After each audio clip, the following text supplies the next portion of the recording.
What is the typical duration of most job interview, maximum job interviews होते हैं उनकी durations कितनी लंबी होती हैं? 5 से 10 मिनट। देखो 5 से 10 मिनट तो कोई इंटरव्यू नहीं होता है।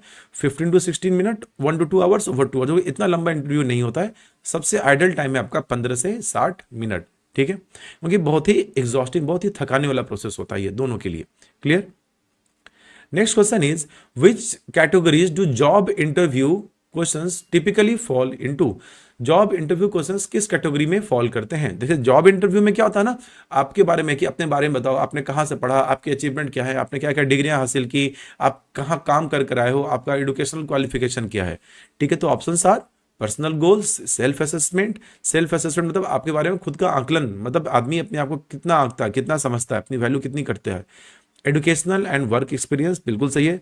और last option is all of the above. अब देखो जब दो ऑप्शन सही होंगे ना तो ऑब्वियसली आंख बंद करके आप आंसर टिक मार दोगे किस पे? ऑल ऑफ द अबव पे। Clear? Now next question is what should you do as part of your preparations for a job interview. अगर आप अपने आप को जॉब इंटरव्यू के लिए प्रिपेयर कर रहे हो तो उसके लिए आपको क्या करनी चाहिए? पहला ऑप्शन है इग्नोर कॉमन इंटरव्यू क्वेश्चंस। नहीं भाई, इग्नोर तो नहीं करना चाहिए। Prepare and practice answering high priority questions. Again पहले वाला ही, इससे पहले हमने इस ऑप्शन को डिस्कस किया, बस वर्ड्स को चेंज कर दिया गया। क्लियर? अभी देखो study for a written test भी है। इंटरव्यू के टाइम हो सकता है कि कोई क्वेश्चन मुझे सॉल्व करने के लिए दे दे, लेकिन ये भी सही आंसर होता है, ऐसी बात नहीं है। लेकिन सबसे हाईली एक्यूरेट आंसर क्या है आपका? This option. So we will select this. अगर ये ऑप्शन नहीं होता तब हम इस ऑप्शन को सेलेक्ट करते हैं। Clear? Next question is what are interviews advise to know when preparing for interview. Option are interviewer का hobby, the organisation and the job for which they are applying, the office location, the dress code. तो correct answer is the organisation and the job which they are applying. Again पहले question आ चुका हुआ है, बस words को change कर दिया गया हुआ है। Next question, which of the following is an example of common interview questions about personal goals. Interview के टाइम में इनमें से कौन सा ऐसा क्वेश्चन होता है जिससे हमें पता चलता है कि अब बंदा जो काम करने आ रहा है उसका काम करने का पर्सनल ऑब्जेक्टिव क्या है, मोटिवेशन क्या है। How do you spend your weekends, अपना तुम छुट्टियां कैसे बिताते भाई। इंटरव्यू के टाइम पे ऐसे क्वेश्चंस का क्या फायदा होगा। आपकी फेवरेट किताब क्या है, आप गाड़ी ऑफिस पे कैसे आते हो। तो सबसे करेक्ट आंसर क्या है यहाँ पे? आपकी लॉन्ग रेंज और शॉर्ट रेंज गोल्स और ऑब्जेक्टिव्स क्या है। Clear? Next question is why should you review the job title and description before an interview. आपको जब इंटरव्यू के लिए जा रहे हो तो आपको जो जॉब है, जो मतलब अगर सपोज अगर आप मैनेजर की पोस्ट के लिए जा रहे हो, मैनेजर का रोल क्या क्या रहेगा, इस चीज़ के बारे में रिव्यू करने की क्यों जरूरत होती है। Obviously the correct answer is कि आप जिस जॉब के लिए जा रहे हो उस जॉब की क्या रिस्पॉन्सिबिलिटीज हैं, आपको क्या क्या काम करने पड़ेंगे, आपकी अकाउंटेबिलिटी क्या होगी। Clear? To find out the office address नहीं, to decide what to wear नहीं, ठीक है, to prepare snacks for the interview नहीं। मतलब मैं ये कहना चाह रहा हूँ कि देखो पहली बात ये तो समझो कि बहुत ही कॉमन सेंस लगाना है आपको इन पेपर्स के क्वेश्चंस को सॉल्व करने के लिए। क्लियर? और ऑप्शंस को आप अगर अच्छे से एनालाइज करते हो ना तो आपको सही आंसर इजिली मिल जाएगा। Next question is what is a good question to ask during an interview about the job role. इनमें से इंटरव्यू के लिए एक अच्छे क्वेश्चंस क्या हैं, ठीक है। Your options are what type of formal और informal training is given, what is favourite colour, birthday, ये सब क्वेश्चन सब गलत हैं। सही आंसर इज ऑप्शन ए, ठीक है। What is an important step to take when practising for interview. Interview के लिए सबसे इंपॉर्टेंट स्टेप क्या होता है। The correct answer is review questions most often asked by the employers. Clear? Okay, so ये question 75, 76, 77 repeat हो गए हैं, तो इसको आप इग्नोर करना। Come to question number 78, what is the purpose of a selection interview. देखो सिलेक्शन इंटरव्यू का पर्पस क्या होता है। इंटरव्यू बहुत सारे अलग अलग स्टेप्स में होते हैं, तो सिलेक्शन इंटरव्यू का क्या मकसद होता है। अब ऑब्वियसली नेम हमें क्या कर रहा है, सिलेक्शन इंटरव्यू है, तो नाम क्या रहा है कि अब हमें फाइनल सिलेक्शन करना है लोगों का, ठीक है। तो to conduct a group activity नहीं, अब ये लास्ट स्टेप में जा चुका हुआ है। लास्ट स्टेप में क्या होगा, सीधा इंटरव्यूअर जो भी इंटरव्यूज अप्लाई किए उनमें से हमें जो सबसे बेस्ट कैंडिडेट होगा उसे सेलेक्ट कर लेना, ठीक है। तो नाम में ध्यान देना, आपको पता चल जाएगा option. Next is what type of interview is to analyse the cause of a problem in detail. किसी भी तरीके का प्रॉब्लम आता है अगर, या कोई प्रॉब्लम बेस्ड हम सॉल्यूशन क्वेश्चन देते हैं इंटरव्यू को सॉल्व करने के लिए, तो ये किस तरीके का, अगेन देखो एनालाइज अगर ना कुछ किसी तरीके का प्रॉब्लम है और उसको एनालाइज किया जा रहा है, तो एनालाइज करने के लिए हम क्या करते हैं, कोई प्रॉब्लम है उसको हम समझना चाहते हैं, तो उसके लिए हम क्या करते हैं, रिसर्च। तो इसका करेक्ट आंसर क्या है, research interview. Clear? Next question is when is a group interview typically used? Group interview को कब यूज किया जाता है? क्लियर? सो ग्रुप इंटरव्यू है मतलब बहुत सारे लोगों को एक साथ हम इंटरव्यू कर रहे हैं, कब करेंगे? When there is only one, जब वन कैंडिडेट है तो भाई ग्रुप में क्यों करेंगे? When the number of aspirants is large, जब काफी लार्ज नंबर पे एस्पिरेंट्स होते हैं, जैसे ग्रुप डिस्कशंस भी होता है। एक आप देखोगे ना बहुत जगहों पे ना ग्रुप डिस्कशंस होते हैं कि 8-10 लोगों को एक साथ बैठा दिया जाएगा और कुछ क्वेश्चंस पूछे जाएंगे और सबसे उनका इमीडिएट ओपिनियन लिया जाएगा। तो इससे पता चल जाता है, ठीक है, कि मतलब हम लार्ज बहुत ज़्यादा डेटा है, एक एक आदमी को इंटरव्यू लेंगे तो बहुत दिन लग जाएगा, उतना टाइम है नहीं, तो हम ग्रुप इंटरव्यू करते हैं। Next question is what is the main characteristics of a structured interview? Structured मतलब उसका एक सिस्टम बना हुआ है, वो एक प्रॉपर सीक्वेंस में प्रॉपर तरीके से क्या है वो ऑर्गेनाइज्ड है। तो ऐसे इंटरव्यू करने का क्या इंटेंशन, मतलब क्या कैरेक्टरिस्टिक होता है? नो प्री डिफाइंड, देखो no predefined structure pattern, ये तो गलत है ना कि कोई स्ट्रक्चर पैटर्न होगा ही नहीं। नाम में तो स्ट्रक्चर है, तो स्ट्रक्चर है तो कोई उसका एक ढांचा होगा, कोई एक पैटर्न होगा। तो correct answer is questions, form and sequence are preplanned. Clear? Our next question is how does an unstructured interview differs from a structured interview? अब देखो इंटरव्यू के टाइम पे क्या होता है ना, जैसे जब आप जाते हो और बताओ अपने बारे में, कैसे करते हो, क्या करते हो, आपको अपने आप को खुद में 10 साल से कहाँ देखना चाह रहे हो, ये जैसे थोड़े इनफॉर्मल टाइप के क्वेश्चंस होते हैं। तो इनफॉर्मल टाइप के क्वेश्चंस क्या होते हैं, मतलब कुछ भी हो सकते हैं, उनका कोई पैटर्न नहीं होता है, उन्हें कोई भी चीज़ हम ऐड कर सकते हैं। तो वो क्या होता है, फ्लेक्सिबल होते हैं और ओपन क्वेश्चंस होते हैं। मतलब चलो ठीक है, जॉब के बारे में बात कर ले, कुछ और बात करते हैं कि आप 10 साल में क्या करोगे, आप 20 साल में अपने आप को कहाँ देखना चाहते हो, आप इस कंपनी में आप अगर आपको मतलब आप इस कंपनी को ग्रो करने में अपनी तरफ से क्या कंट्रीब्यूशन कर सकते हो। तो मतलब जो आप ऑफिशियली आप हट के जा रहे हो, बात कर रहे हो, ठीक है।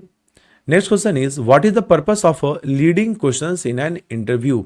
मतलब लीडिंग क्वेश्चन से स्टार्टिंग में जब पूछे जाते हैं, अच्छा आप बताइए, हाँ आप आइए बैठिए, आपका नाम क्या है, आप कहाँ से आए हैं। तो इस तरह की क्वेश्चंस जब हम पूछते हैं तो हम क्यों पूछते हैं? जैसे आप देखते हो ना इंटरव्यू में आते ही मैं कम इन सर, हाँ बताओ, अगर एक कंपनी में जॉब कर रही है, ये वो दिस दैट, तो आप डायरेक्टली स्टार्ट नहीं करते हो। क्यों? क्योंकि कैंडिडेट क्या होता है, नर्वस होता है, तो पहले उसे हम काम करते हैं, बैठिए, आप क्या नाम है, आप कहाँ, आप अपने बारे में कुछ बात बताइए, ऐसे करके हम उसे कंफर्टेबल करते हैं। तो correct answer is to make the candidate feel at ease. Clear? Now which type of questions follows the leading questions? अभी अगेन हमने क्या देखा, लीडिंग क्वेश्चंस में क्या थे, इनफॉर्मल तरीके के क्वेश्चंस जनरली पूछे जाते हैं। मतलब जिनका कोई कुछ भी हो सकता है ना, कुछ भी हो सकता है वो, कि ये नहीं कि आप कोई मतलब इंटरव्यू से रिलेटेड क्वेश्चन है कि अकाउंटिंग, मान के चलो क्योंकि अकाउंटेंट है, उससे हम पूछना, बताइए अगर हमें जीएसटी के पोर्टल पे सेल्स का रिटर्न फाइल करना है तो हमें कौन सा रिटर्न फाइल करना होगा। ये क्या हो गया, ये पार्टिकुलर क्वेश्चन हो गया एग्जाम के बारे में, सॉरी इंटरव्यू के बारे में। लेकिन हम पूछेंगे अपने बारे में बताओ, और आप कहाँ से आए हैं, आप कितनी सैलरी एक्सपेक्ट कर रहे हो, थोड़े से ऐसे क्वेश्चंस हो गए। तो ये क्या हो जाता है, थोड़े ओपन एंडेड क्वेश्चंस हो जाते हैं। Clear? What is the primary goal of open ended questions in an interview? अब जनरली जब हम ओपन एंडेड क्वेश्चंस कुछ भी पूछते हैं, मतलब ऐसा क्वेश्चन ना जैसे जो बच्चा उसके लिए प्रिपेयर होकर नहीं आया है, ठीक है, वो तो क्वेश्चन देकर है। तो इससे क्या होता है, अच्छा आपको क्या लगता है कि हमारे प्रधानमंत्री मोदी हमारे देश को इकोनॉमी में को बढ़ाने के लिए इतने स्टेप्स ले रहे हैं, तो उससे हमारे कॉमर्स फील्ड को, सेक्टर को क्या फायदा होगा? तो ये ओपन एंडेड क्वेश्चंस हो गए तुम्हारे, जो एक मतलब रटे रटाए क्वेश्चंस नहीं हो गए। तो इससे क्या होता है, जो भी कैंडिडेट होता है ना, उसका प्रेजेंस ऑफ माइंड जज हो जाता है। जैसे अब मैं कई बार देखता हूँ कि जब एक्सटर्नल आते हैं बच्चों के बोर्ड एग्जाम्स के इंटरव्यू लेने के लिए, तो बच्चे प्रोजेक्ट फाइल बना के लाते हैं। अब प्रोजेक्ट फाइल में बच्चे प्रोजेक्ट फाइल के क्वेश्चंस रट के जाते हैं, लेकिन फिर वो जो बोर्ड का एग्जामिनर होता है वो उससे पूछता है, अच्छा ठीक है, एक बात बताओ, इसमें तुमने प्रधानमंत्री मोदी जी का बारे में जिक्र किया है, तो ये बताओ मोदी जी ने 3-4 कौन से बड़े बड़े स्टेप्स लिए हैं जिससे कॉमर्स सेक्टर को बहुत फायदा हुआ। तो ये सारे ओपन एंडेड क्वेश्चंस हो गए, मतलब जो कुछ भी हो सकते हैं, क्वेश्चंस पूछे जा सकते हैं। Clear? Next, what do probing? Probing question का मतलब क्या होता है, प्रोब करना, मतलब कोई इंफॉर्मेशन कलेक्ट करना, ठीक है, हम कुछ चीज जानकारी इकट्ठा करना चाह रहे हैं। Aims to investigate in an interview, personal life नहीं, the candidates knowledge and understanding of various contemporary issues. फिर है सैलरी एक्सपेक्टेशन, फिजिकल अपीयरेंस, ये सब प्रोबिंग क्वेश्चंस में नहीं होते। प्रोब करना नहीं होता है कि प्रोब बैठा दिया गया, जांच बैठा दिया गया। तो देखना कि वही बात है कि कैंडिडेट को कितना नॉलेज है चीज़ों के बारे में। जैसे आप कई बार देखते हो, आपने आईएएस इंटरव्यू में देखा होगा कि पूछा जाता है कि अच्छा आप गोरखपुर से आए, तो गोरखपुर में एक बहुत प्रसिद्ध मठ है जहाँ से एक एमपी भी आते हैं, उस मठ का बैकग्राउंड क्या है, उसके बारे में चीज़ें बताइए।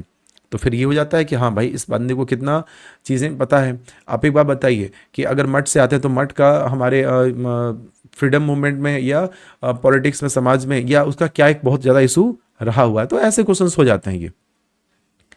क्लियर।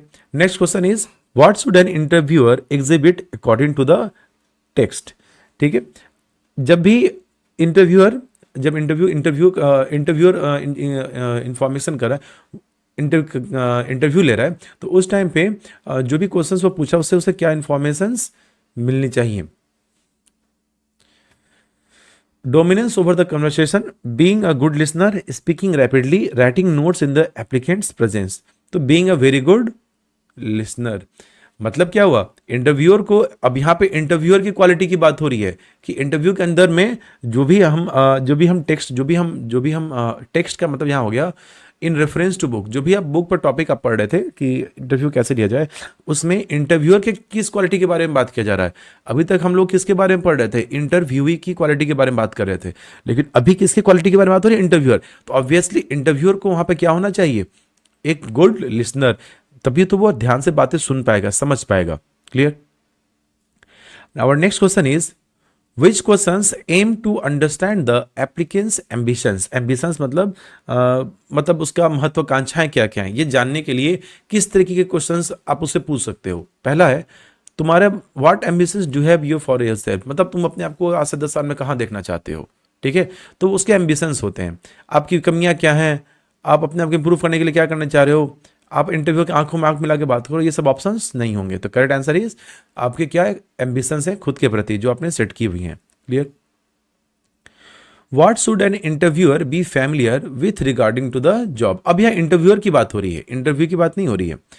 तो जॉब से रिगार्डिंग इंटरव्यू, जब जो इंटरव्यूअर इंटरव्यू लेने जा रहा है उसको जॉब के रिगार्डिंग किन बातों के बारे में जानकारी होनी चाहिए, फैमिलियर होना चाहिए, किन बातों से उसे वाकिफ होना चाहिए।